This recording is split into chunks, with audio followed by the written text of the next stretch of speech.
Everyone, welcome back to the channel School Maths Foundation and today we will solve question number 9. Question number 9 exercise 3.1 इसमें true और false बताने के लिए दिया गया है। तो पहला क्वेश्चन में है कि each exterior angle of a regular polygon cannot be 25 degree।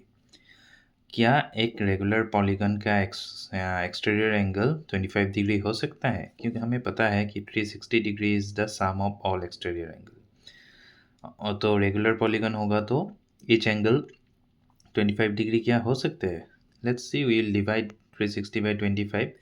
So 5 5 are 25 and 5 7 are 35 1 10 72 72 by 5। सो ये तो एक डायरेक्ट डिविजिबल नहीं है। सो एक रेगुलर पॉलीगन 25 डिग्री नहीं हो सकता है exterior angle. Each exterior angle of a regular polygon can not be 25 degree. So ये स्टेटमेंट बिल्कुल ट्रू है। नेक्स्ट क्वेश्चन में दिया है कि each interior angle of a regular polygon can be 1 degree. एक रेगुलर पॉलीगन का इंटीरियर एंगल 1 डिग्री हो सकता है क्या? नहीं हो सकता है, क्योंकि मिनिमम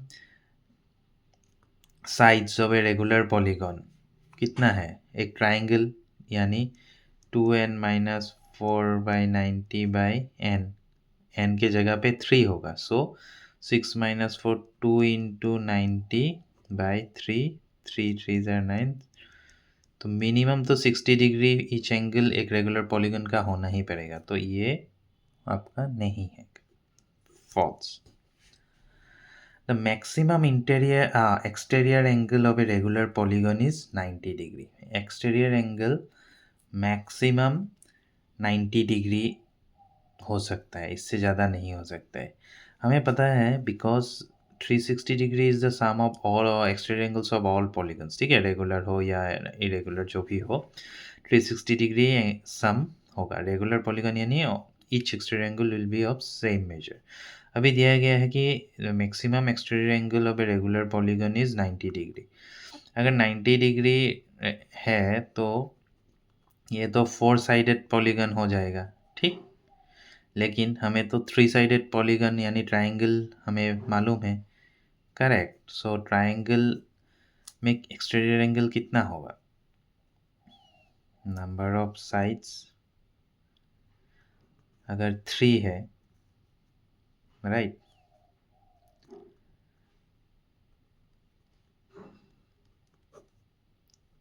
ईच एक्सटीरियर एंगल, ये फॉर्मूला हमने प्रीवियस वीडियोस में किया हुआ है। आपने नहीं देखा है तो प्लेलिस्ट में देख लीजिएगा। तो ईच एक्सटीरियर एंगल, और अगर नंबर ऑफ साइड्स 3 है तो ये तो 120 डिग्री यानी 90 डिग्री से बड़ा हो सकता है। मैक्सिमम एक्सटीरियर एंगल 120 डिग्री होगा। तो ये स्टेटमेंट आपका होगा फॉल्स। ठीक, अब नेक्स्ट क्वेश्चन में दिया गया है the maximum interior angles of a regular polygon is 180 degree. Interior angle एक रेगुलर पॉलीगन का मैक्सिमम 180 डिग्री हो सकता है, उससे ज़्यादा नहीं हो सकता है। अभी हमें पता है कि ईच इंटीरियर एंगल निकालने का जो फॉर्मूला है वो ये है, और हम अगर एन की वैल्यू को इंक्रीज करते जाएंगे तो हमें एंगल्स बड़ा मिलते जाएगा। लेकिन हमें 180 से वेरी क्लोज मिल सकता है, लेकिन 180 से ज़्यादा या 180 कभी नहीं मिलेगा। तो ये स्टेटमेंट बिल्कुल ट्रू है। आप वैल्यू पुट करके देख सकते हैं। एन की जगह पे 3 4 5 6 7 8 9 10 you can continue. So it will go very close to 180 but it can not be 180। 180 होने से तो पॉलीगन स्ट्रेट लाइन बन जाएगा। करेक्ट। सो ये स्टेटमेंट बिल्कुल सही है कि maximum interior angle of regular polygon is 180, मतलब 180 से ज़्यादा नहीं हो सकता है। Next question, the minimum interior angle for a regular polygon is 60 degree. Minimum interior angle of a regular polygon is, ये तो अभी हमने किया है कि ट्राइंगल के लिए 3 साइड्स मिनिमम, रेगुलर पॉलीगन के लिए हमें 3 साइड्स चाहिए ही। इसके कम साइड में तो पॉलीगन क्लोज्ड फिगर बनेगा ही नहीं। तो 3 साइड में मिनिमम इंटीरियर एंगल यानी 60 से कम होगा ही नहीं। तो ये 60 मिनिमम है। तो ये स्टेटमेंट भी बिल्कुल ट्रू है। तो इसी के साथ एक्सरसाइज 3.1 कंप्लीट हो चुका है। आपने अगर प्रीवियस वीडियोस नहीं देखे हैं तो kindly go and check the playlist. Channel को लाइक शेयर एंड सब्सक्राइब जरूर कर दीजिएगा। And in next video we will start with trapezium parallelogram, its properties, वो सब करके कुछ एग्जाम्पल्स करके then will finally start with exercise 3.2. Thank you.